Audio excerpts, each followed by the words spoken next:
Ang kwento ni Tomby. Ang kwentong ito ay hango sa totoong buhay. Mula ito sa isa nating tagapakinig na itago na lang natin sa pangalang Tobal. Walang eksaktong taon. Probinsya ng Negros Occidental.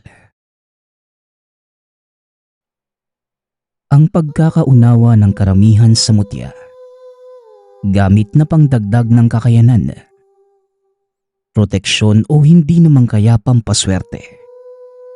Ngunit lingid sa ating kaalaman na may sariling buhay ang mga ito. Ito ang napatunayan ng ating tampok na karakter. Ng mga panahong yon, 15 taong gulang itong si Tobal. Anak ng isang kilalang manggagamot sa lugar. At bilang panganay na anak, ito ang napisil ng ama na magmana ng kanyang kaalaman. Katuwang nito sa lahat ng pinupuntahang gamutan ang binata. Masasabing sa murang edad, may matalas ng isipan si Tobal. Mabilis nitong natutukoy ang karamdaman ng pasyente na kung minsan ay nagiging dahilan ng kapahamakan. Minsang dumayo ang mag-ama sa isang baryo upang daluhan ng isang taong may sakit. Ayon sa mga kaanak ay nakulam ito. Hindi na makalakad at tila lantang gulay ang katawan. Bilang kasama sa pagsasanay ng binata, hinayaan ito ng ama na tawasin ang pasyente para makasiguro. O siya, Tobal, simulan mo na ang pagtawas nang malaman natin kung anong uri ng sakit ang dumapo sa isang yan. Wika ng ama ni Tobal. Natawagin na lang natin sa pangalang Omar. Magsisimula na sana sa pagtawas ang binata nang bigla naman itong awatin ng isa sa mga kamag-anak. Sandali lang eh. Hindi ba't sinabi ko nang nakulam siya? At yan ang naging resulta ng pangungulam sa kanya. Bakit kailangan niyo pang tawasin? Wika ni Lito. Oo, Lito. Sinabi mo ang nakulam siya. At hindi kami ulyanin para ulit-ulitin mo pa ang mga yan. Kailangan siyang tawasin para malaman kung anong uri ng sumpa ang nilagay sa katawan niya. Wika ni Mang Omar. Walang kwenta. Maggagamot ba talaga kayo? Dapat sa isang tingin lang eh. Alam nyo na kung ano ang dapat gawin. Mukhang mas marunong ka pa yata sa akin eh. Kung gusto mo, ikaw na ang gumamot sa kaanak mo. Pag-uusap ng dalawa. Matapos itong sabihin ng matanda, tila natakpan ang bunganga ni Lito. Kagad namang pinatuloy ni Mang Omar kay Tobal ang ginagawa. Tinawas ng binata ang biktima. Napangiti ito. Tumingin ng nakakaloko kay Lito. Pinatulo ang kandilang may sindi sa planggana ng tubig. Ang galing naman ng mangkukulam na to, tay. Biruin mo. Bumili pa ng lason sa bayan para ipainom sa biktima niya. Wika ni Tobal. Tumaas ang kilay ni Mang Omar sa sinabi ng binata. Tinignan nito ang plangganang ginamit ni Tobal. Walang anumang nabuo mula sa patak na mga kandila. Sigurado ka ba? Lason ang dahilan kung bakit nagkaganyan ng tsuhin ko. Tanong ni Lito. Alam ni Tobal na nagmamaang-maangan lang ito. Bakit hindi mo tanungin ang sarili mo, Mang Lito? Tugon ng binata. Teka, pinagbibintangan mo ba kung nilason ko ang tsuhin ko? Alam mo ba ang sinasabi mo, bata? Pwede kang mapahamak dahil sa katabilan ng dila mo. Banta ni Lito. Sigurado ka ba sa mga sinasabi mo, Tobal? Tanong ni Mang Omar sa anak. 100% po, tatay. Ipupusta ko pa ang pustiso ni Lolo Pancho. Nasa bulsa pa ng taong yan ang lasong ginamit niya. Tugon ni Tobal. Dali-daling nilapitan ni Mang Omar si Lito. Kinapa ang bulsa nito. Nanlaki ang mga mata ng lahat. Dahil nakuha ng matanda ang isang balot ng lason para sa daga. O sino ngayon ang nagsisinungaling? Alam mo Mang Lito, hindi ko na kailangang tawasin ang tiyuhin mo para malaman ng sakit niya. Amoy na amoy ko sa hininga ng taong to ang lason para sa daga. Wika ng binata. Akmang tatakas pa sana itong si Lito nang bigla naman siyang harangin ng dalawa sa mga anak ng pasyente ni Mang Omar. Dahil wala nang nagawa, napilitan itong umamin sa krimen. Ayon sa kanya, tinangka niyang patayin ng pasyente para tuluyang mapawalang bisa ang kasong isinampa sa kanya. Nang mahuli itong nagdanakaw ng sako-sakong palay sa bodega ng tiyuhin. Inakala nilang tapos na ang kasong yun. Ngunit kinahapunan, habang pauwi ang ama, tinambangan sila ng 3 lalaki. Walang hiya kang manggagamot ka? Nang dahil sa'yo, nakulong pa ang tatay namin. Wika ng isa sa mga lalaki habang binubunot ang itak. Sandali lang. Hindi ko alam kung sino ang tinutukoy ninyo. Maghunos dili muna kayo, aba. Hindi basta-basta ang makapatay ng tao. Tugon ni Mang Omar. Ang pangalan ng tatay namin ay Lito. Dahil sa inyo, tuluyan siyang nakulong. Kaya pasensyahan na lang tayo. Muling wika ni Chris. Sabay unday ng taga kay Mang Omar. Kagad naman itong nasalo ng matanda. Inagaw ang itak at inagis sa malayo. Sabay suntok sa sikmura nito. Dahilan para mawala ng malay ang lalaki. Kayong dalawa, agayin na ninyo pauwi ang kapatid ninyo.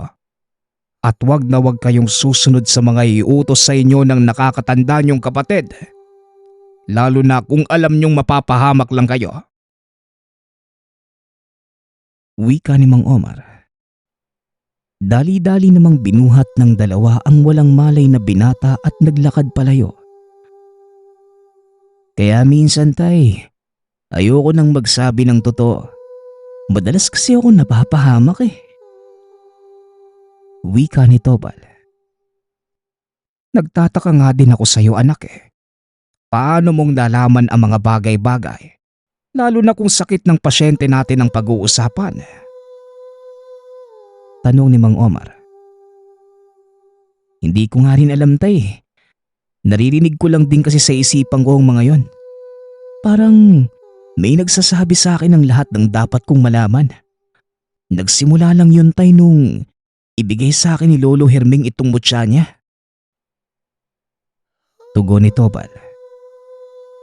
Nanlaki ang mga mata ni Mang Omar nang makita ang hawak na kwintas ng binata.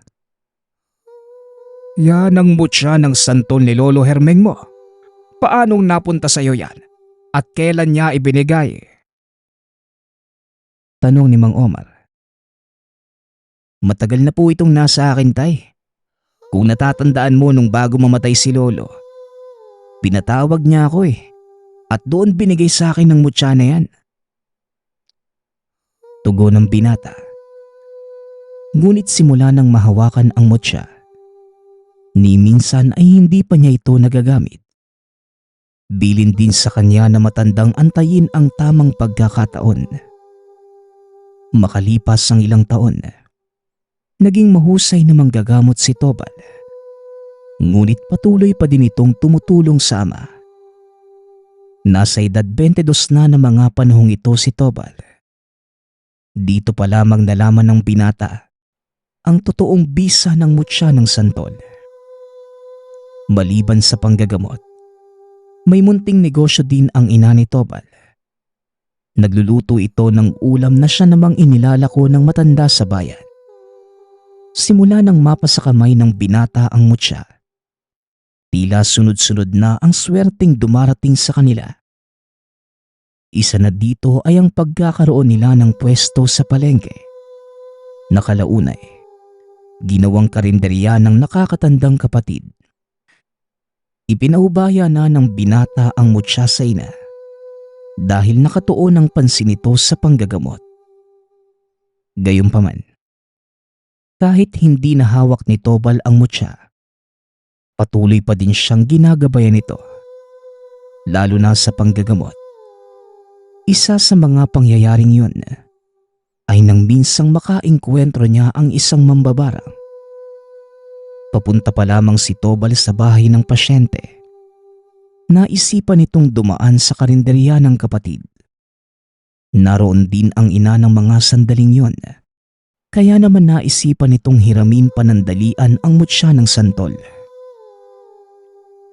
Nay, maaari ko po bang mahiram sandali ang mutya?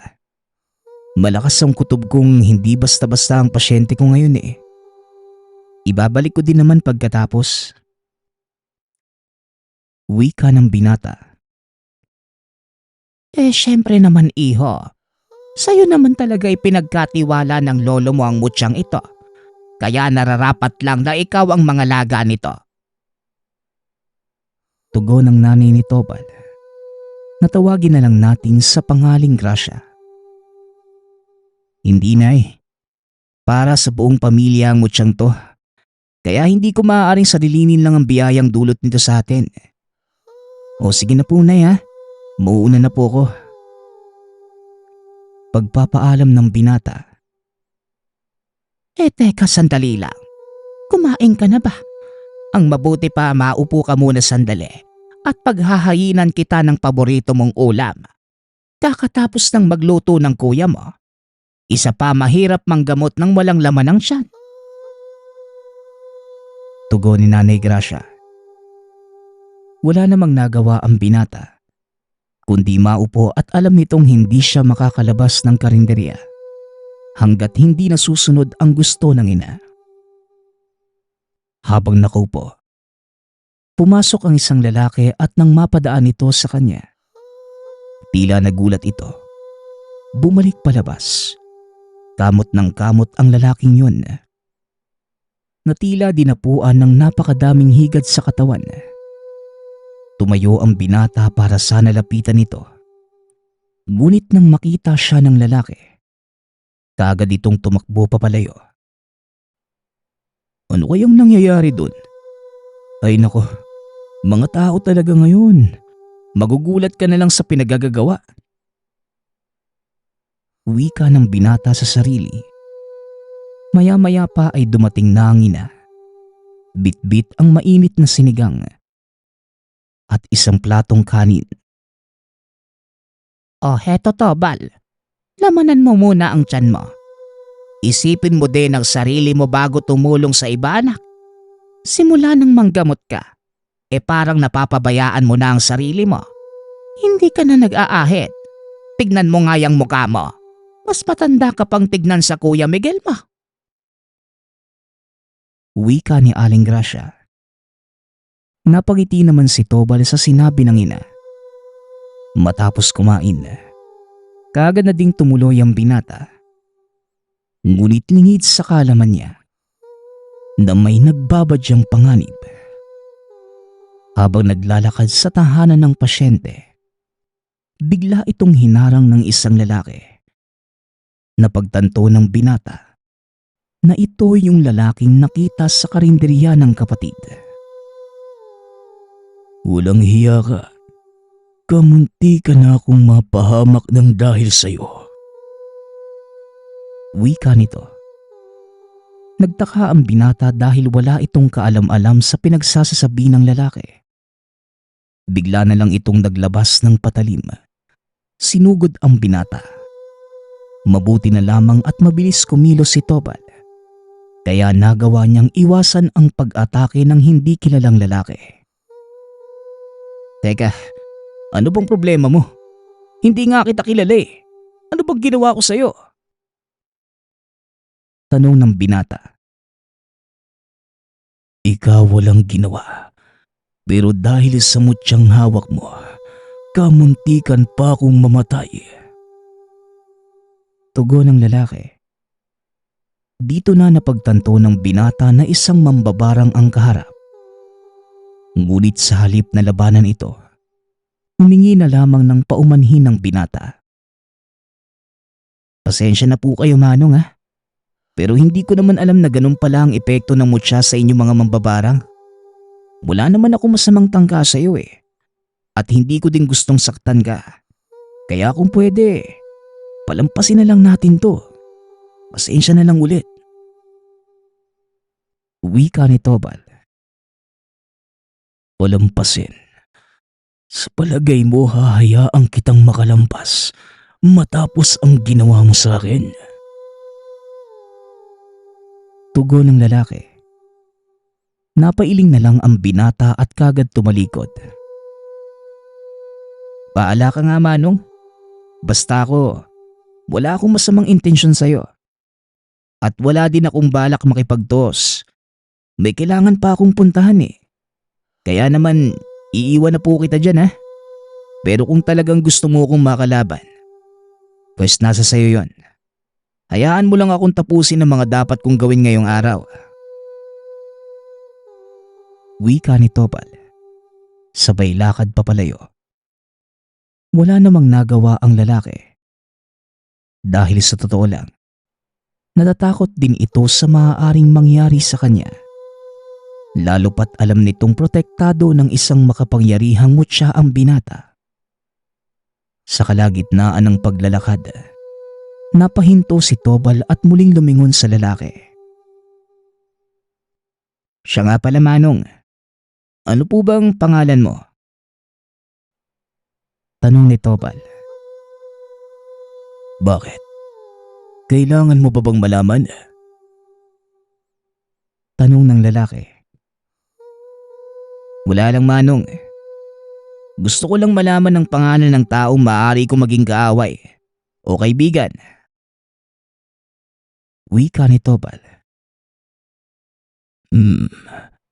Kaibigan. Isang manggagamot na kagaya mo. Gugustuhin maging kaibigan ng isang kagaya ko. Wala naman sigurong masama doon, di ba? Sabagay, tama ka. Dodoy ang pangalan ko. Pero wag mong isiping magkaibigan na tayo porket sinabi ko sa iyo ang pangalan ko. Oo na. May naisip lang ako. Hindi ba may kakayanan ka ding manggamot? Kung gusto mo talaga akong makalaban, bakit hindi na lang natin idaan sa gantong paraan? Kasi paniguradong dadagsain ako ng tao mamaya eh. Wika ni Tobal. Napakunot ang noo ni Dodoy at inisip ng mabuti ang sinabi ng binata. Teka, mukhang inuutakan mo ko ah. Pero sige, kakagating ko ang hamon mo. Paramihan tayo ng mapapagaling. Wika ni Dodoy. Nagulat din siya sa kanyang sarili. Dahil pakiramdam nito ay napapasunod siya ng binata. Sige ba? Kapag nanalo ka, ililibre mo ako ng tuba. At kapag nanalo ko, ililibre mo naman ako ng lambanog. Ano, ayos lang ba sa'yo yon? Tanong ni Tobal. O sige, papayag ako. Teka, hindi naman yata patas yon. Bakit ako lang ang manlilibre? Batalo o manalo? Tugon ni Dodoy. Biglang natawa si Tobal. Napagtanto naman ni Dodoy na talagang walang intensyong masama ang binata sa kanya. Biro lang, Manong. Lina nga po kayo. Nag-aantay na ang mga pasyente ko eh. Siya nga pala, Tobal ang pangalan ko. Ikinagagalak kitang makilala, kaibigan. Wika ni Tobal. Matapos ang pag-uusap na yon, kagad nang lumakad ang dalawa. Pagkarating sa tahanan ng pasyente, pinagtitinginan ng tao si Dodoy. Medyo nailang naman ang matanda dahil karamihan ng naroon ay nakakakilala sa kanya. Napansin naman ni Tobal ang pailalim na tingin ng mga tao sa bagong kakilala, kaya kagad niyang ipinagtanggol si Dodoy. Alam ko ang iniisip niyong lahat, pero huwag kayong mag-alala. Hindi lang pananakit ang kayang gawin ng isang mambabarang. Kaya din itong makapagpagaling ng anumang karamdaman at isa pa. Kaibigan ko ang taong to, kaya wala kayong dapat ikatakot. Wika ni Tobal. Bigla namang huminto ang bulungan ng mga tao. Maraming salamat sa pagtatanggol, kaibigan. Pero hindi mo namang kailangang gawin yun. Wika ni Dodoy. Ano ka ba? Hindi porket mambabarang ka, uhusgahan ka na nila, di ba? Aba, hindi naman yata patas yun. Kaya tara na nga, simulan na natin ang panggagamot. Ipakita mo sa kanila na kaya mo din namang tumulong. Tugon ni Tobal. Sinimula ng dalawa ang gamutan. At ng araw na yun, hindi inakala ni Dodoy na magagawang baguhin ng binata ang tingin sa kanya ng mga tao. Natapos ang gamutan. Laking pasasalamat ni Tobal kay Dodoy dahil marami ang natulungan nila ng araw na yun. At nang magpapaalam na ang mga ito, inaya sila ng may-ari ng tahanang uminom sandali. Bigla namang nanahimik si Dodoy. Napansin ni Tobal ang pangingilid ng luha sa mga mata ng kaibigan. Oh, Dodoy, anong problema, kaibigan? Bakit parang malungkot ka? Tanong ni Tobal. Hindi sa ganun, Tobal. Ang totoo, masaya ako eh. Dahil ngayon ko lang naranasang tanggapin ang mga taong nasa paligid ko. Tugon ni Dodoy. Alam mo kaibigan, nasa sa atin din kasi ang paraan kung paano tayong titignan ng mga tao. Kagaya mo hindi naman sa panghusga. Masama na nga ang ugat mo. Sasamain mo pa ang magiging bunga mo. Tama ka nga, kaibigan. Pasensya ka na kanina kung kamuntikan pa kitang mapatay. Malabong mangyari yun, Dodoy. Saka wag mo nang isipin yun. Eto, uminom ka. Ipagdiwang natin ang bagong pagkakaibigan. Pag-uusap ng dalawa. Ito nga ang naging simula ng kanilang pagiging magkaibigan. Naging magkatuwang ang mga ito sa gamutan. Napansin din ni Dodoy na hindi na niya nararamdaman ang atake ng tangang mutya ng binata. Naging kilala ang dalawa sa larangan ng panggagamot. Pati si Mang Omar, napahanga ng magkaibigan. Bagaman alam nito ang katotohanan tungkol kay Dodoy, hindi naman siya naging hadlang upang maging malapit sa kanya. Dodoy, mabuti naman at nagawa mong talikuran ang masamang gawain. Ito ang dahilan kung bakit hindi ka na inaatake ng mutya ni Tobal. Masaya ko at pinili mo ang landas ng pagiging manggagamot. Alam kong may kabutihan sa puso ng mga kagaya mo. Kailangan lang ng isang taong makakapagpalabas nito. Wika ni Mang Omar. Tama ka nga, Mang Omar. At si Tobal ang taong yun. Di minsan hindi ko pinagsisihang sumunod ako sa kanya ng araw na yon. Naputol ang pag-uusap ng dalawa nang biglang may dumating na pasyente. Teka, anong problema? Sabihin mo kung ano ang nangyari sa kanya. Tanong ni Dodoy sa kasama ng pasyente. Ang sabi ng manggagamot na una naming nilapitan, mambabarang daw ang dumali sa kasama ko. Hindi niya kinaya. Masyado daw itong malakas para sa kanya. Itinuro niya kami sa inyo, Mang Omar. Tugon ng lalaki. Napatingin naman si Mang Omar kay Dodoy. Saktong lumabas din ng silid si Tobal. Kaya ipinaubaya na lamang ito ng matanda sa dalawa. Hindi ako ang gagamot sa kanya, kundi itong anak ko at ang kaibigan niya. Ipasok niyo ang pasyente at pahigahin sa papag. Wika ni Mang Omar. Kagad inusisa ni Tobal ang pasyente. Nakita ang kalagayan nito. Ayon naman kay Dodoy, malakas na uri ng pamaham ang ginamit sa kanya. Dahil hindi basta ang pinsalang dulot nito sa pisikal na katawan ng pasyente. Ako na ang bahala dito, Tobal. Alalayan mo lang ako. Lalabanan ko ang mambabarang na may gawa nito. Tugon ni Dodoy. Kumuha ito ng 2 itim na sisidlan mula sa kanyang dalang bag. Binuksan ito. Pinagapang ang lamang insekto sa katawan ng pasyente habang nag-uusal ng mga dasal. Ilang minuto ang nakalipas. Biglang nangisay ang pasyente at naglabasan sa katawan nito ang maliliit na itim na kulisap. Nagalit naman ang kasama ng pasyente dahil sa ginawa ni Dodoy, ngunit inawat ito ni Mang Omar. Magtiwala ka sa ginawa ng kasama ko. Dahil sa aming tatlo, siya lang ang may higit na kakayanan para pagalingin ang kasama mo. Wika ni Mang Omar. Nang mga sandaling yon, nakikipagtuos na si Dodoy sa mambabarang na naglagay ng sumpa sa pasyente.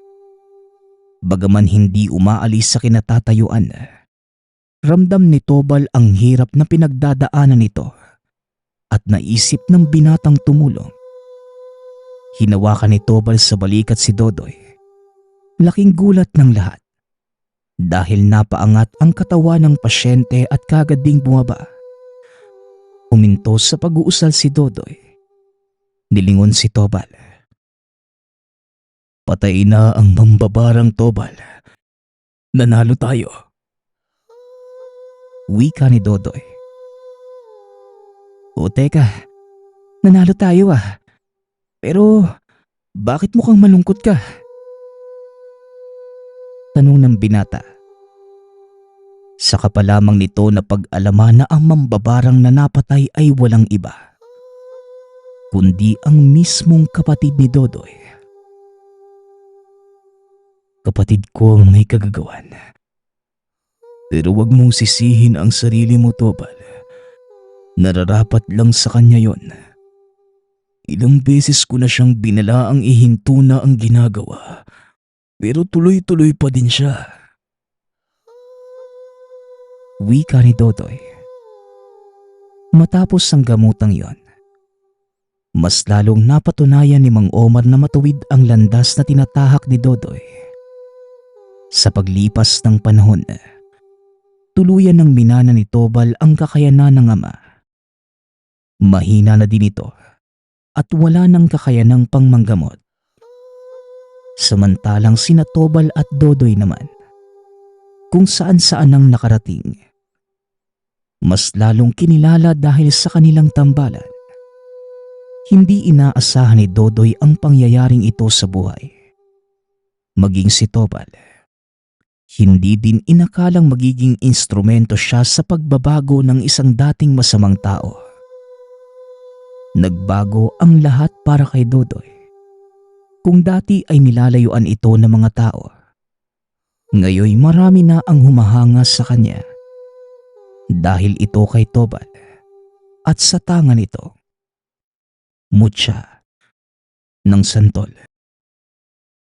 Ang susunod nating kwento ay mula sa isa nating tagapakinig. Naitago na lang natin sa pangalang Valerie. Taong 2003. Probinsya ng Iloilo. Maagang nagkaroon ng sariling pamilya si Valerie. Meron itong dalawang anak. Ang isa ay tawagin na lang natin sa pangalang Ana, 4 na taong gulang. Habang ang isa naman ay si Susie, 5 buwan pa lamang na mga sandaling yon. Nag-aaral pa lang sa kolehiyo ang asawa sa kursong pulis, na tawagin na lang natin sa pangalang Ariel. Nakasandal sila at umaasa sa bigay ng sariling pamilya. Ngunit dahil minsan ay hindi ito sapat, namasukan si Ariel bilang manggagawa sa construction.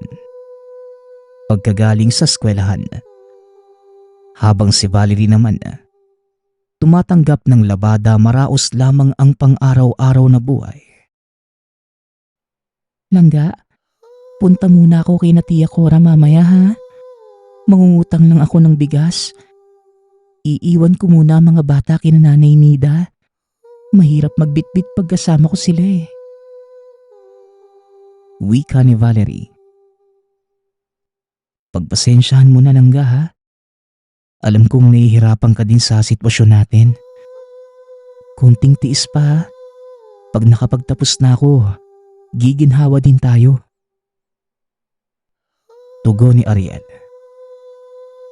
Basta magkasama tayo, lahat magagawa natin. Tiwala lang Langga. Nandito lang kami ng mga anak mo na nakaalalay sa'yo. Muling wika ni Valerie, sabay yakap sa asawa. Mahaba ang naging pag-uusap ng dalawa.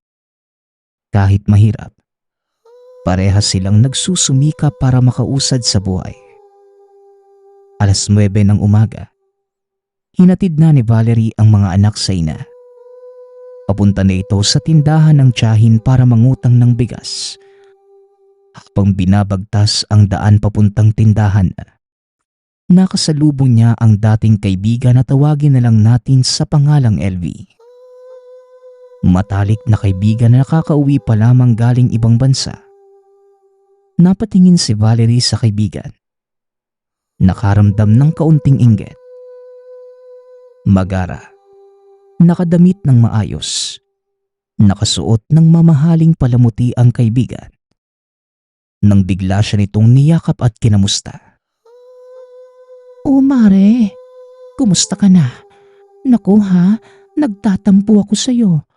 Hindi ka man lang nadalaw sa bahay. Noong nakaraang linggo pa ako dumating.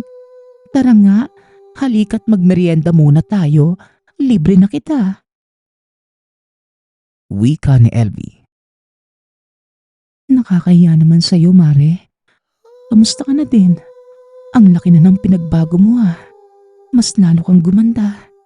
At amoy mamahalin. Pasensya na ha. Medyo madami akong ginagawa. Saka alam mo na, hindi ko din naman alam na dumating ka na. Tugon ni Valerie. Pumunta ang dalawa sa malapit na kainan. Dahil sa sobrang tagal na hindi nagkikita, marami silang napagkwentuhan. Hanggang sa naabot nila ang usaping pangingibang bansa. Naging recruiter na pala si LV. Niyaya nito ang kaibigan. Pinaliwanag niyang walang gagastusin si Valerie at sasagutin ng ahensya ang lahat. Noong una, ayaw namang pumayag ni Valerie dahil naiisip niya na mawawalay siya sa mga anak at asawa. Ngunit dahil magaling mang-engganyo ang kaibigan, sa bandang huli ay napao din ito. Umuwi na ng bahay si Valerie. Nadatnan niyang karga na ng asawa ang bunsong anak. Langga, kanina ka pa? Pasensya na ha. Napasarap ang usapan namin ni LV. Dumating na pala siya galing ibang bansa. Ayun, nilibre niya ako ng merienda. Tapos may pa-take out pa. Saka siya din yung nagbayad ng bigas Langga. Asinsado na talaga ang kaibigan kong yun. Akalain mo Langga, may-ari na siya ng isang ahensya. Wika ni Valerie. Nakangiti pa ito habang nagsasalaysay sa asawa. Ganun ba Langga? Diba, matagal na din kayong hindi nagkita nun? Ilang taon siya sa ibang bansa? Mahirap ang pag-abroad ha? Oo, may pera nga. Pero tignan mo ang kaibigan mo. Walang matinong pamilya. Tugon ni Ariel. Langga, kung sakali bang maisipan kong mga ibang bansa, papayag ka ba? Tanong ni Valerie. Ikaw? Di ba ayaw mo ngang mawalay sa amin? Kahit isang araw nga lang iiyak ka na eh. Tugon ni Ariel. Niyakap niya ang asawa at inulit ang tanong. Saka pa lamang nakuhang magseryoso ni Ariel nang makita ang itsura ng asawa. Ipinaliwanag naman ni Valerie na kukuha lang siya ng 2 taong kontrata. Makakuha lang ng pangpuhunan ay kagad din naman siyang uuwi. Langga, naiisip ko kasi magandang pagkakataon din ito para sa pamilya natin. Nahihiya na din kasi ako kina nanay. Doon na lang palagi tayo nakasandal. Wika ni Valerie. Ay, buo na ba ang pasya mo? Sa nakikita ko, mukhang nakapagdesisyon ka na eh. O sige, kung ano man ang plano mo, hindi kita pipigilan. Basta tandaan mo ha, nasan ka man naroon, mahal kita, namin ang mga anak mo. Wika ni Ariel. Lumipas ang mga araw. Naging abala na si Valerie sa pag-aayos ng mga papeles. Kahit medyo nag-aalangan, nanalangin na lamang ito na sana gabayan siya ng Panginoon sa lahat ng hangarin para sa pamilya. Makalipas ang 3 buwan, nakalipad na din si Valerie dala ang pangarap na mabigyan ng masaganang buhay ang pamilya. Malakas ang pananalig na makakauwi ng maayos at ligtas. Sa pagpapatuloy ng kwento, nagkaroon siya ng matandang amo. Meron itong mga anak, ngunit nakahiwalay na sa kanya. Halos hindi bumibisita ang mga ito at nakikita naman nilang mapagkakatiwalaan si Valerie. Paalala lamang ng anak ng amo. Wala naman itong masyadong gagawin. Basta wag lang hahayaan na nag-iisa ang ina sa kwarto dahil malubha ang sakit. Sinunod naman ito ni Valerie. Hindi naging mahirap sa kanya ang lahat. Dahil sanay na ito sa mga gawaing bahay. Naging maayos naman ang pamamalagi ni Valerie doon. Hanggang sa nangyari ang hindi inaasahan. Araw ng Lunes, nagulat siya nang nagsidatingan ang 4 na anak ng amo. Ayon kay Valerie, mabagsik ang itsura ng mga ito kung titignan. Pumasok lang sila ng diretsyo sa kinaroroonan ng ina at pinalabas si Valerie. Sinarado at kinandado ng mga ito ang pinto. Habang si Valerie naman, pasimpleng nakikinig sa kanilang pag-uusap. Nagtataka man, pinili niyang bumalik sa kusina at tinapos ang pagluluto. Pagkaraan ng kalahating oras, tinawag na siya ng pamilya. Batid niyang may nangyari sa matanda dahil nakikita niyang lahat ng mata ng mga anak ay namumula at sinabing magpapaalam na ang kanilang ina kay Valerie. Halos hindi na makapagsalita ang matanda. Ngunit may kung anong itim na bato itong binibigay sa kanya. Buong akala niya, mamahaling bato ang binibigay sa kanya. Sobrang itim na parang holen. Dagdag pa ng matanda, pamana ito sa kanya. Sa araw ding iyon, binawian na ng buhay ang amo. Ang pinagtataka lamang ni Valerie, wala man lamang umiiyak sa mga magkakapatid. Ni isa sa mga anak ay wala man lamang dumalaw sa matanda hanggang sa mailibing ito kinabukasan. Gabi ng araw ng Miyerkules, nasa bahay pa rin siya ng matanda. Ngunit sinabihan na siyang ibabalik na sa Pilipinas dahil patay naman na ang kanyang inaalagaan. Hindi siya makatulog ng gabing yun. Hanggang sa nakaramdam ito ng pag-alinsangan. May kung anong bulong na nagsasabing ilabas ang bato sa sisidlan. Hinahawakan niya ito. Napapaisip kung maaari kayang maibenta ng mahalang bato. Sa pagkakaintindi niya, perlas ang hawak niya ng mga sandaling yun. Biglang namatay ang ilaw. Nakagawian pa naman ito na hindi nagsasarado ng kwarto habang nagpapahinga. Akmang kukuha sana siya ng kandila nang biglang may kung anong mga kamay ang gumapos sa kanya. Sobrang dilim ng paligid. Tanging naaaninag lamang ni Valerie ay mga nagbabagang mga mata. Pilit nilang binubuka ang bibig niya at pinapalunok ang hawak na itim na bato. Sumigaw ng malakas si Valerie na mga sandaling yun hanggang sa tuluyang nawalan ng malay at kinabukasan. Dumating si Hoda at sumunod na siya. Ihahatid na ito sa paliparan ng makauwi na sa Pilipinas.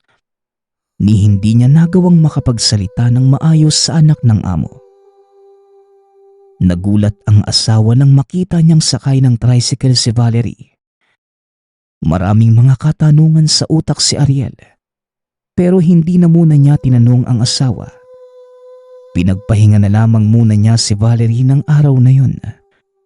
Dahil baka pagod pa ito sa mahabang biyahe. Kinaumagahan, naikwento niya sa asawa ang nangyari. Ngunit hindi naman ito naniniwala sa mga salaysay, pati na din ang batong pinalunok sa kanya.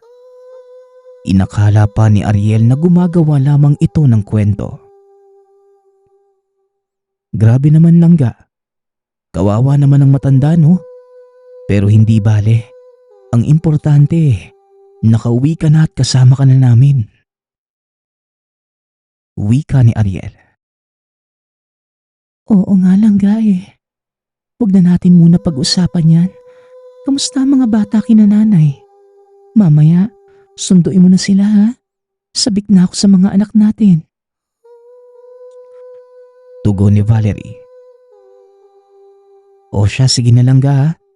Matulog ka na muna. Mamayang hapon nandito na ang mga yon. Susunduin ko na lang. Tugon ni Ariel. Nakatulog nga si Valerie at gabi na ng magising. Paglabas ng silid, nasa sala na ang pamilya. Niyakap siya ni Ana. Samantalang karga naman ni Ariel si Susie. Inabot ng asawa ang bunso nila para makarga. Makikita sa mukha ng lahat na masaya dahil nakauwi siya ng ligtas.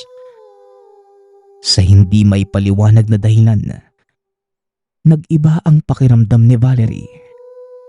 Naduduwal na nahihilo at bigla na lamang kamuntikang mabitawan ang bata.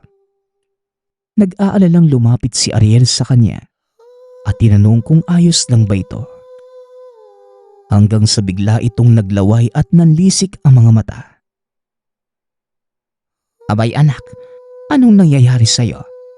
Ariel, dalhin mo na nga muna sa kwarto ang asawa mo. Baka nahihilo pa yan sa biyahe at uuwi na din kami maya-maya lang. Wika ni Nanay Nida. Sige po, Nay. Maraming salamat po sa paghatid sa mga bata. Halika na langga. Huwag mo na munang pilitin ang sarili mo ha. Magpahinga ka na lang muna. Ako na ang bahala sa mga bata mamaya. Wika ni Ariel. Oo nga langga. Baka sa biyahe lang ito. Langga, doon ka na muna sa mga bata ah. Gusto kong makapagpahinga ng mahaba eh. Alam mo na, baka nanibago ko bigla sa paligid ko. Ilang buwan din kasi ako nasa ibang bansa eh. Tugon ni Valerie. Nirespeto ng asawa ang nais. Natulog na lamang ito katabi ang dalawang anak. Normal naman ang gabing yun. Wala namang kung anong pagbabago kay Valerie. Buong akala niya ay dahil lamang sa pagod. Mag-alas 4 na madaling araw. Nagising siya dahil sa tilaok na manok sa gilid ng bahay. Walang ano-ano eh. Nilabas niya ito at sinakmalang leeg. Hindi niya maintindihan ng sarili kung bakit may kung anong maligno sa katawan niya na nag-uudyok na lapain ng manok. Hanggang sa kinain na ni Valerie ng buhayang manok. Puno ng dugo ang pagmumukha niya ng mahimasmasan. Yun ang kauna-unahang pagkakataon na nakahigop siya ng dugo. Matapos yun, nagkaroon siya ng hindi pangkaraniwang pakiramdam. Pakiwari ay may kakaibang lakas na gustong kumawala sa katawan. Diyos ko, ano bang nangyari sa mga manok ko? Sino may gawa nito? Langgahali ka. Nakakatakot. Baka may kung anong hayop na lumapas sa mga alaga ko. Naku lang talaga. Makita ko lang yon. Papatayin ko talaga. Wika ni Ariel.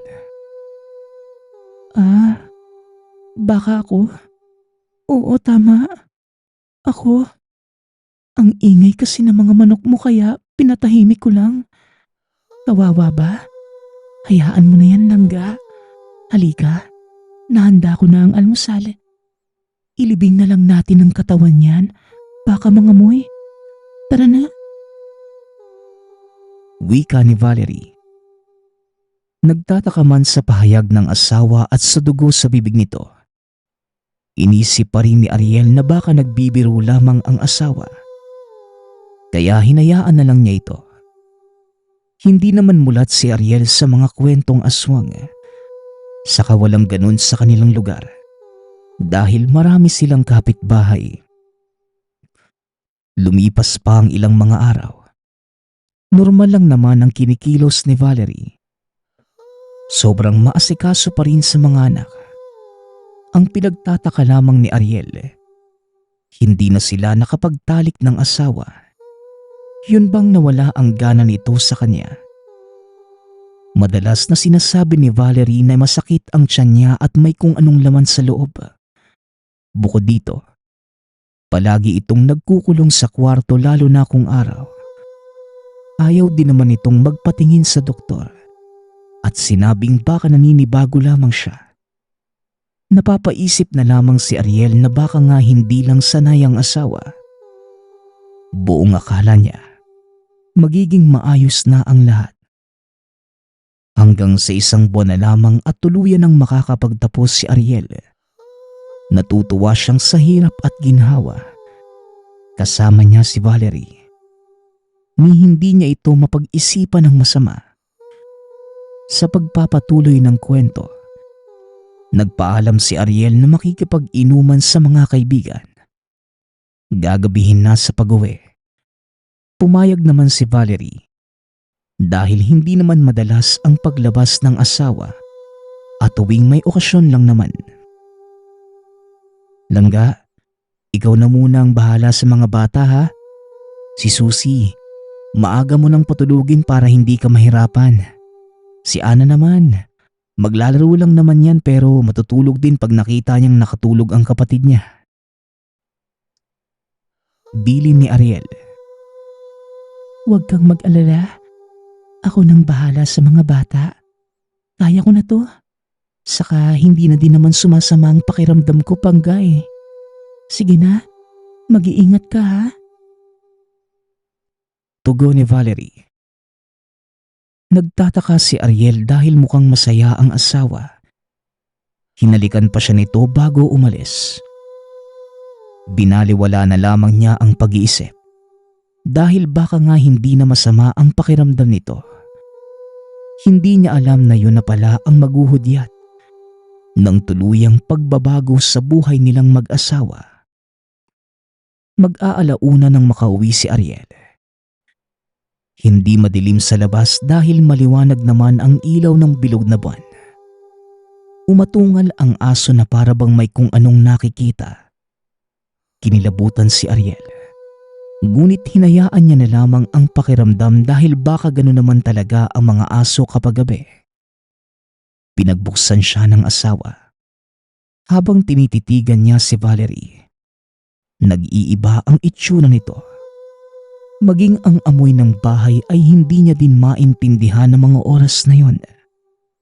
Sabi niya sa sarili, marahil bunga lamang ito ng kalasingan. Habang inaalalayan siya ng asawa, may kung ano itong napansin. Langga, naligo ka ba? Parang hindi ka yata nagsuklay ah. Mukhang hindi ka din mabango. Tanong ni Ariel. Ganun talaga ang itsura ko sa gabi. Naninibago ka lang asawa ko. Sige na, halika na't may hinanda ko para sa'yo. Masarap to habang mainit pa. Tara na sa kusina. Tugon ni Valerie. Naku, ang swerte ko talaga sa asawa ko. Kahit hindi na mabango basta maalaga pa rin. Muling wika ni Ariel. Naupo siya sa mesa at hinintay malapag ng asawa ang hapunan. Naamoy niya na karne ang nasa mangkok. Umuusok pa ito habang pinagmamasdan. Ngunit nang akmang magsasandok na siya, nang biglang may lumabas na mga daliri. Napahiyaw si Ariel at naitapon ang hawak na mangkok. Biglang nawala ang kalasingan ni Ariel ng mga oras na yon. Tinignan niya ang asawa. Natakot siya nang makita ang itsura nito. Sabog ang buhok. Nakangisi sa kanyang harapan. Tumakbo ito sa lababo para sumuka sana. Nang bigla niyang nakita sa planggana ang ulo ni Susie. Imbes na matakot, kumuha ng itak at walang ano-ano'y tinaga ang asawa. Halimaw, anong ginawa mo kay Susie? Mga kapitbahay, tulungan niyo kami! Si Ana! Nasaan si Ana? Papatayin kitang aswang ka! Wika ni Ariel. Tinamaan si Valerie sa muka. Nakakakilabot itong tumatawa palabas ng tahanan. Hindi na malaman ni Ariel ang gagawin ng mga oras na yon. Mabuti na lamang nasa ilalim pala si Ana ng kama. Habang nanginginig sa sobrang takot. Hawak ang itak. Lumabas si Ariel habang hawak sa isang kamay si Ana. Nagsipaglabasan ang mga kapitbahay at meron ng tumawag ng otoridad. Nang malaman ang pangyayari. Diyos ko, anong nangyari sa asawa ko? Susie anak, patawarin mo ang papa. Ana, magmadali ka, ihahatid na muna kita kina lola mo. Wika ni Ariel sa anak. Papa? Si Mama? Si Susie, Papa? Tanong ni Ana na hindi maintindihan ang mga nangyayari. Niyakap ni Ariel ang anak habang humahagulgol. Binuhat niya ito at pinatahan. Bit-bit ang ilang mga gamit nila ng bata. Binagtas niya ang daan pauwi sa ina. Hindi naman kalayuan ng bahay. Malayo pa sa pinto. Tinatawag niya ang ina para magpatulong. Pagkabukas ng pinto, nakita ng ina na namumutla ang dalawa. Naliligo ng dugo si Ariel. Diyos ko anak, napano kayo? Diyos ko Ginoo, bakit may itak ka pang dala? Akin na si Ana. Ano bang nangyayari? Sa bahay niyo pala papunta ang patrol ng pulis. Nasaan si Susie? Ariel, sumagot ka. Tanong ng ina. Nay, wala na ho si Susie. Pinatay siya ni Valerie. Ang bruha na yon. Tatadtarin ko ng pino pag nakita ko ang walang yang aswang na yon. Tugon ni Ariel. Hanggang sa nagsidatingan na din ang mga kapamilya ni Valerie. Hindi makapaniwala sa mga nangyayari. Kasama ang mga kapulisan. Binalikan nila Ariel ang tahanan para maiayos ang lasog na katawan ng anak. Kasama ang mga kapatid, Umaga na nang matapos ang pag-aayos ng lahat. Dala na matinding pag-aalala sa lugar. Nag-utos ang hepe na magronda araw man o gabi ang mga tanod. Maging ang mga kapulisan hanggat hindi pa nakikita si Valerie. Masakit man ito para kay Ariel. Ngunit kailangan niyang ipag-utos na mahuli ito. Buhay man o patay. Panganib lamang ang dulot nito sa lugar. Tulala si Ariel na mga araw na yon. Habang tinitignan ang tahanan kung saan sila minsan naging masaya. Inipon niya lahat ng kagamitan sa loob kasama ang labi ni Susie. Nilagay nila ito sa loob ng karton. Kumuha ng galon ng gasolina at sinunog. Pati na rin ang tahanan. Susie anak, patawarin mo ang papa. Hindi man lang kita nahipagtanggol.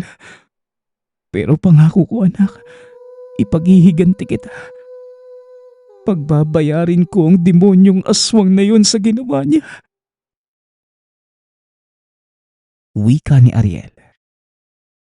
Niyakap siya ng mga kapatid at nakikiramay sa kanya. Hapon nang matupok ang buong tahanan. Kasabay ng pag-aapo ay siyang pagbitiw ni Ariel sa pag-asang mababalik pa sa dati ang asawa. Maging sa kasalukuyang taon, ganap ng pulis si Ariel. Hanggang ngayon ay hindi pa natatagpuan ng asawa. Nilibot na nila ang buong kanayunan. Nagpakalat din ng mga litrato na kung sakali ay baka may makakita. Ang pangyayaring ito ay naging bangungot hindi lamang kay Ariel at sa pamilya, kundi maging sa buong bayan. Tumatak ang kwentong ito at nagkaroon ng samut-saring bersyon at opinyon. Ngunit walang sino man ang makakapaglahad kung ano ba talaga ang tunay na nangyari. Maliban sa mga taong mismong saksi sa kaganapan. Hanggang ngayon, nananatiling misteryo ang pagkawala ni Valerie sa lugar. Ni walang makapagturo kung nasa na ba ito. Panalangin na lamang ng mga nakasaksi na hindi ito makapinsala ng iba. Nagpapasalamat nga pala ako sa nagpadala ng ating kwento. Naway nagustuhan niyo ang inyong napakinggan. Nagpapasalamat din ako sa lahat ng patuloy na nakikinig at sumusuporta sa ating channel. Naway patuloy niyong suportahan at pakinggan ang ating mga kwento. Hanggang sa muling pakikinig. Paalam.